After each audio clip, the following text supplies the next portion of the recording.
Cuéntanos, Ivonne Melgar, ¿quién pasó, quién reprobó, quién ganó Gatito Ternurita? Una semana movidísima.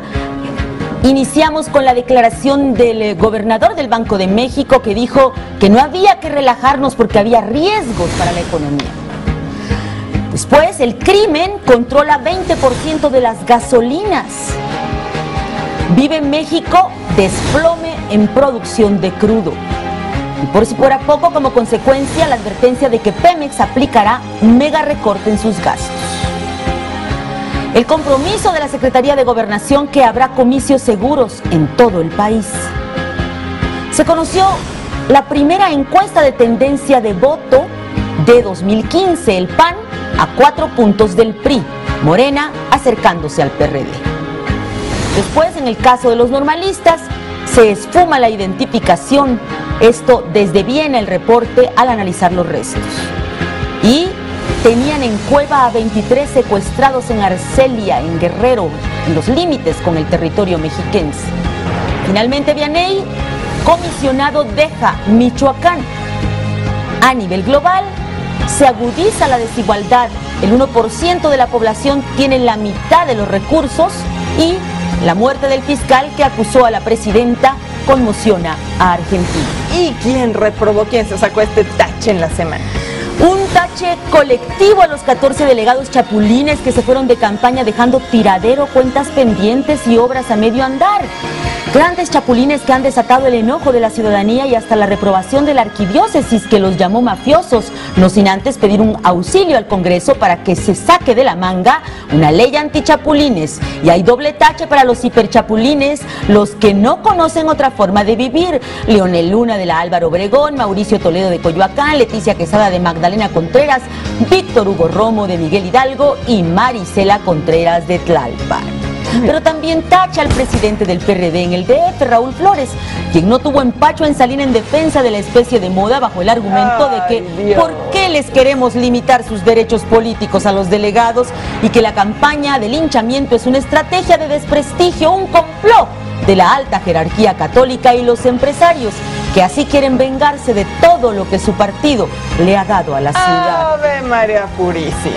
Tache al cinismo del gobernador con licencia en Guerrero, Ángel Aguirre, que en una demostración de avasallamiento al Partido de la Revolución Democrática, empuja a la candidatura de su Ángel Junior para la alcaldía de Acapulco. Todo queda en familia, cachorrito. A la dirigencia de la Coordinadora de los Trabajadores de la Educación de Guerrero, clientes de esta sección, Vianey, y es que vaya que hacen méritos, que a su plan en contra de las elecciones del próximo junio, ahora añade un esquema fiscal alterno porque van con todo a cobrar derecho de piso, bajo el antifaz de la solidaridad. La solidaridad con el pueblo, dirán, y por supuesto, en nombre de la tragedia de Ayotzinapa. Tache también a la ostentación con la que Raúl Salinas, el hermano del expresidente absuelto en diciembre por delito de enriquecimiento ilícito y que ahora se placea con su BMW de $200,000, gracias a que la justicia le hizo justicia. Claro, pero bueno, hay algunos que otros aplicados. Muy pocos aplicados, pero ahí está Transparencia Mexicana y su iniciativa para que los candidatos a cargos de elección se sometan a la prueba del conflicto de intereses al responder un cuestionario que da cuenta de todas las posibilidades que los políticos y gobernantes tienen de servirse con la cuchara grande una vez que llegan a un cargo público o de representación popular. Y por supuesto, estrellita para la selección, la sub-20 que calificó para el Mundial de Nueva Zelanda, confirmando que hay fibra y talento en el relevo generacional futbolero, tanto en jugadores como en técnicos. ¿Y a quién se le prendió el foco esta semana? Que dijo, hoy tengo esta buena idea. No, anduvieron muy creativos, muchos. A la encuestadora de Ulises Beltrán, que en ocasión de los actos terroristas en Francia, decidió medir qué tanto los mexicanos rechazan la mofa, símbolos religiosos, revelando que somos una sociedad que, si bien admite críticas, no así las burlas ni las sátiras sobre líderes o profetas espirituales. Y se le prendió el foco a Xiu Tenorio, quien fuera promotor de la ley antitabaco y que, sin contar aún con el respaldo de partidos, ahora ya tiene al verde, se lanzó como candidato a delegado en Benito Juárez, haciéndose acompañar de personajes como Ricardo Pasco, extitular de esa demarcación. E igualmente se le prendió a Lagrimita el Payaso, que como candidato independiente buscará la presidencia municipal de Guadalajara y que cuando le preguntaron que por qué quiere ir del circo al poder, respondió que a él lo motivan los pobres. Se le prendió también al gobernador de Chiapas, Manuel Velasco, que para disculparse públicamente con su agraviado colaborador, le pidió que literalmente le diera de cachetadas.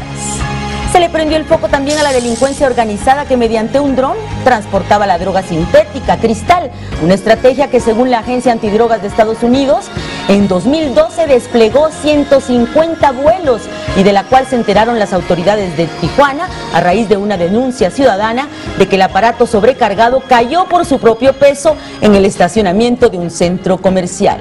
Y también se le prendió el foco al expresidente Felipe Calderón, que molesto porque la dirigencia del PAN no dejó pasar la candidatura de Margarita Zavala a la lista de plurinominales del PAN, se le prendió el foco de armar, o al menos por ahora amenazar, con que si las cosas no cambian, él está dispuesto a darnos el 11º partido político que México necesita. Sí, baby, sí. Antes, obviamente, apoyará a su esposa en sus afanes por conseguir la presidencia blanquiazul, medida que considera necesaria para limpiar al panismo de tantos intereses creados. ¿Y quiénes fueron los personajes que no buenos ni malos acapararon la atención mediática? Esa es la medición. Vianey Gustavo Madero, que como gato de 7 vidas sigue avanzando en su estrategia de control del PAN y de sus órganos de decisión, regresó a la dirigencia y sorprendió a propios y extraños con la jugada de enviar a Ricardo Anaya a la coordinación de la bancada azul en San Lázaro, personaje de la semana porque se colocó en la agenda mediática e hizo que sus críticos más sagaces salieran con todo, como el senador Javier Lozano, que asegura que con esas ambiciones a Madero solo le falta ir por el Vaticano. Y va por él. Y va por él. Y la que va a necesitar bendiciones del Vaticano, de su compatriota, es Cristina Fernández, la presidenta de Argentina, colocada en la mira internacional tras la muerte del fiscal que la había responsabilizado de pactos oscuros con el gobierno de Irán para encubrir a los responsables del atentado terrorista contra la comunidad judía en ese país sudamericano. Eso hace 2 decenios, y es que todo indica que la mandataria no se va a salvar de la maldición latinoamericana que impide que los presidentes dejen sus cargos con la frente en alto, ya que siempre hay un escándalo que descarrila la popularidad. Y nuestros ña, ¿qué significa? ¿Y eso qué? Ahórratelo. Vianey, las tardías declaraciones del jefe de los senadores del PRI, Emilio Gamboa, quien después de semanas de desmanes de la coordinadora de educación en Guerrero, dijo que esta ya basta, ya provocó demasiado con sus actos vandálicos, encubiertos en justos reclamos. Me estoy enojando. Pero ese fue un ña declarativo, hay ña estructurales. La decisión de un juez de Guadalajara que condenó a 40 años de cárcel a Rafael Caro Quintero y ordenó su inmediata recaptura por el secuestro y homicidio de Enrique Camarena, agente de la DEA, asesinado en 1985. Y me Rafael, lo traen ahorita lo quiero reaprender. Señor, no sabemos dónde está. Y él en Río de Janeiro, me Río de Janeiro, dice Caro Quintero. Y tu predilecto. Gatito ternurita. El gatito ternurita. El senador Alejandro Encinas, a quien la dirigencia del PRD le dio madruguete y las gracias, Vianey, por participar mediante una carta pública que difundió un día antes, en el que el político antes de que el político diera su anuncio de que cambiaría de banderas. Pero también gatito ternurita a Carlos Navarrete, el autor de la carta, presidente nacional del perredismo, dedicado al género epistolar, mientras se prenden los focos rojos de las encuestas de que su partido podría pasar a segunda división en los próximos comicios. Y gatito ternurita a Ricardo Anaya, quien le devolvió la presidencia del PAN a Gustavo Madero y ya como jefe de los diputados de su partido, ante los cuestionamientos de que el jefe lo hace como quiere, no logró acuñar una mejor frase defensiva que la de "yo no soy un títere de nadie". Ni franelero tampoco, pero viénele Madero.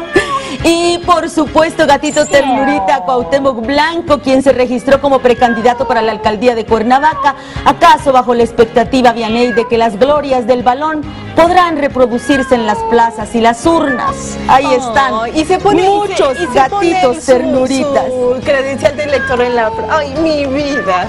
Sí, bueno, ojalá no seamos gatitos ternuritas nosotros y vaya ganando. No, bueno. No, eso sí sería muy grave. Me pongo en la boleta. Aquí la autocrítica no se regatea. Oye.